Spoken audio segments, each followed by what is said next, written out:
Tell me a little bit about the imaging center here at Temple. Yes, this is a new imaging center. It will be opening in just a few months, and it's a research-dedicated imaging center, which means we don't end up having to compete with doctors or other people who are doing medical scans. It's completely devoted to learning about the brain, learning about brain development, learning about kind of social effects on the brain, anything that we want to study here in the Department of Psychology. You mentioned that it's a dedicated equipment. What's the benefit of having that for a department like yours? It's very exciting because it means that for the researchers here, they have complete access to the center. So all of the hours that are used for scan time are used for research scanning. What we were doing before is working with the hospital, and so that meant that we were scheduling in between any of those medical scans, and you can imagine that those medical scans are very high priority. And so here, not only do we have the time dedicated, but we have a scanner that's particularly designed and particularly appropriate for research scanning. Down the road, could it lead to a larger sample size just because you have the ability to do that? Exactly, yeah. So it makes it easier to collect the data, which means hopefully it can be collected more quickly. And if people have the money to collect a large sample size, it makes it so much easier to do that. The other thing is that the way that the center is set up, it's designed in a way that it's very comfortable for participants to come in. We have something called a mock scanner, which for kids can be really helpful because they can practice going in the scanner, they can hear what it sounds like, they can see what it feels like. It usually means that the quality of the data is then better because they know what they're getting themselves into before we have the very expensive scan with the very limited amount of time. So all of the sort of extra features of the environment can really help us to get better data as well. About your most recent research, you and your colleagues had a hypothesis. What were you looking at? What did you hope to determine? A big question that I've had for a long time in my social media research is, when we look at how adolescents act online, on social media, is it just that they're doing the same things that they've done before, even before the internet existed, but now we're seeing that it's happening in new places, that it's the same social processes, the same kinds of interactions, or is there something that's kind of new about the way that people interact online? And so for this study, I was curious about the idea of peer influence or peer pressure. So we know that adolescence is a time when peer pressure can get pretty common. We often think about it as it relates to sort of problematic things like drug and alcohol use or any sort of risky behavior, but it's also the case that adolescents are influencing each other in all sorts of ways. It can be positive ways, negative ways. And so the question that I had was, does this happen in any sort of new or unique way online? And it occurred to me that actually there is something that's rather different, and that's the idea of the like. So if I am a teenager and I'm hanging out with my friends in kind of real life, maybe at school or at the mall or somewhere like that, I can pick up on social cues and get some information about what's cool or what isn't. But it happens in a very different way than it happens online. When I go online, if I post a picture or if I look at a picture that somebody else posted, it's accompanied by likes. It might have a lot of likes, it might have a few likes. And so we had a hypothesis that if, say, two teenagers are looking at the same photo online, and one teenager sees the photo and it has 2 likes, the other teenager sees the photo and it has 50 likes, there's going to be a difference in how they respond. One of them we thought might be more likely to like the photo, so they'd be sort of influenced by the number of likes and that would change their behavior. And we thought that actually their brain responses might be different as well, that something about the way that they perceive the photo, that they're taking in information about the photo, may be affected by just that little number underneath. And so that's exactly what we tested. Tell me how you went about doing that. We invited teenagers to come into the lab. We had 32 teens come in, and they essentially used something that looked a lot like Instagram inside of the MRI scanner, which is a little bit different than what they might do on their phone, because as you probably know, being in the scanner, you have to stand or lay very still. You can't move any part of your body, especially not your head. And it would be very difficult to hold a phone, and phones are metal, so we can't bring them in the MRI environment. So the way that we get around this is there's a little pair of goggles that the teenagers will wear, and it shows them images. Anything that you could project onto a projector, you see in the goggles. And we created a version of Instagram that they could view through these goggles. Now, before they came in for the scan, we asked them to submit some of their own pictures from their own Instagram accounts. And we said, we're conducting a study where you and other teens will come in and use Instagram in the scanner. And you'll see the pictures from your own feed, you'll see the pictures from all the other teenagers. It's basically creating our own internal Instagram feed. You'll be able to like the pictures and kind of view them the same way that you would on Instagram. Now, what they didn't know is that we actually manipulated the number of likes that would appear on each photo. So they thought the likes were provided by the other teenagers in the study, but in reality, we would randomly assign them to either have a lot of likes or just a few likes. And this allowed us to have experimental control over the number of likes, and so we could test our hypothesis. Do likes affect brain responses? Do they affect how likely the teens are to actually press the button and like the picture themselves? What did you find? And we found that it did. So likes affected both the behavioral response and the brain response to these images. So teenagers were more likely to like a picture if they believed that it was popular. So the same picture we would show to half the teenagers with a lot of likes and the other half with just a few likes. And the teenagers who would see that picture with more likes were more likely to like it. And this was the case whether we were talking about sort of typical innocuous photos, so pictures that teens usually share online, like selfies, pictures of friends, food, any of those kinds of things. We saw that there was an effect. We also saw that it happened if we showed them risky images. So again, we think about this idea of peer pressure or peer influence as it relates to risk-taking behavior a lot of the time. That happens out in the real world, and it happens on social media as well. Teens will post pictures of themselves drinking or partying or smoking. And so we included some of these images as well.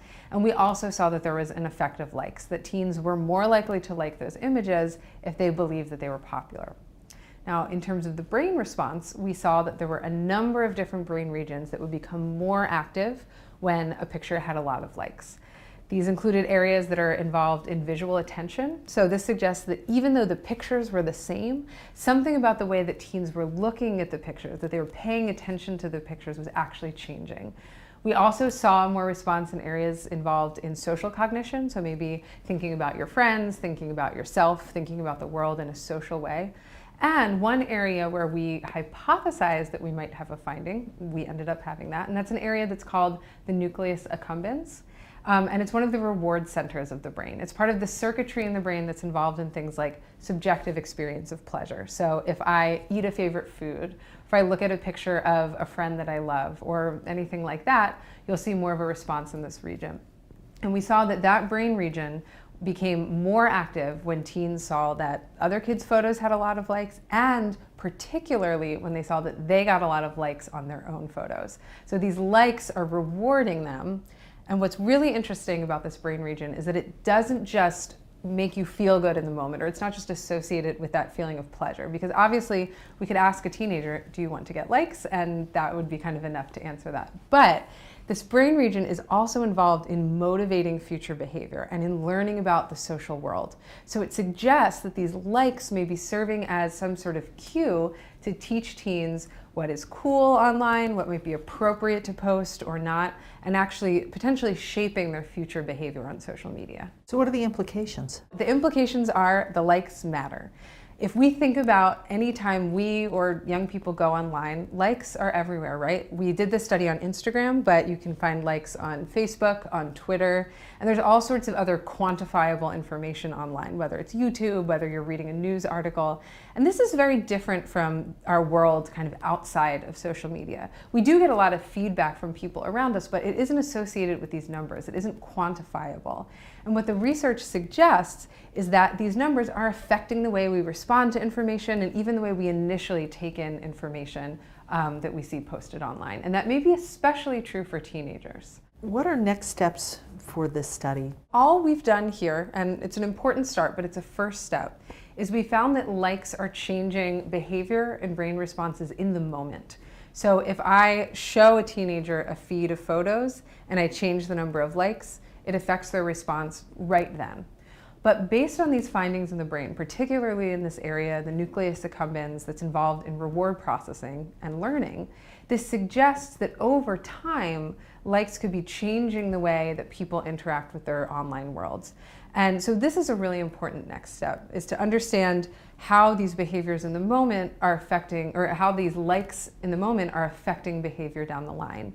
And in particular, what does it mean that young people are using social media so often? Is it changing anything about their brains? Is it changing anything about the way that they interact? We can see in the moment that it has effects, but does that affect long-term development? And so that's an area where we're really excited to pursue, but it involves quite a bit of work. In order to understand if social media is having effects, we need to follow young people longitudinally. And ideally, we need to follow them before they've started heavy social media use, and then we can answer the question, does social media actually affect outcomes, or is it just that there are kids who have different kinds of habits that are associated with pre-existing differences?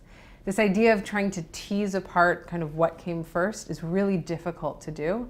And it's something that I think isn't being done a whole lot yet when it comes to studying social media. We're looking at a lot of correlational effects, so we can see that maybe teens who act a certain way then use social media a certain way, but it's unclear which came first. What does this study suggest for parents, and do you have any tips or takeaways for the adults in our teens' life? The study suggests that peer influence is happening in new ways online. So when teens go online, they're learning all of this information about what their friends think is cool or what they think is appropriate, but it can happen in different ways. It can happen to good behaviors and it can happen to bad behaviors. So we saw that these likes were having an effect whether teens were looking at pictures of smoking and drinking, or if they were looking at sort of pro-social or typical pictures. So it really matters who your teens are friends with online. It matters who they interact with.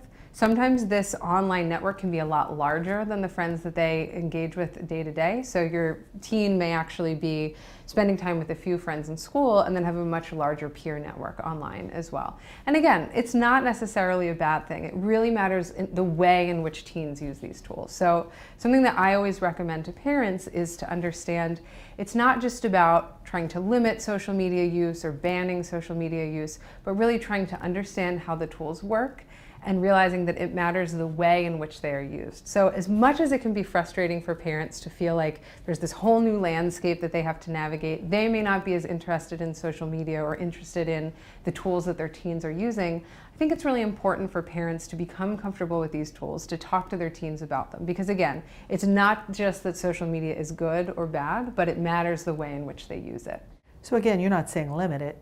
Too much of anything is not a good thing, but it's not just the case that we say, let's ban all social media or tell our children that they shouldn't be using it. I think teens, again, can learn good or bad behaviors. So it's really a question of teaching kind of digital literacy and helping teens to understand that many of the same processes that they are learning about in their day-to-day lives, many of the kind of good behaviors and good etiquette, like trying to avoid bullying and being kind to others. These are lessons that we can teach them in online environments as well. But sometimes they look a little different. So in the same way that you might talk to your teen about peer pressure or peer influence when they're hanging out with friends after school, you can also tell them you might be seeing information posted online and you might see that it's being liked or not liked, and this can actually affect the way you respond to that. So maybe just be aware of that. Be thinking about what those likes are doing to your behavior.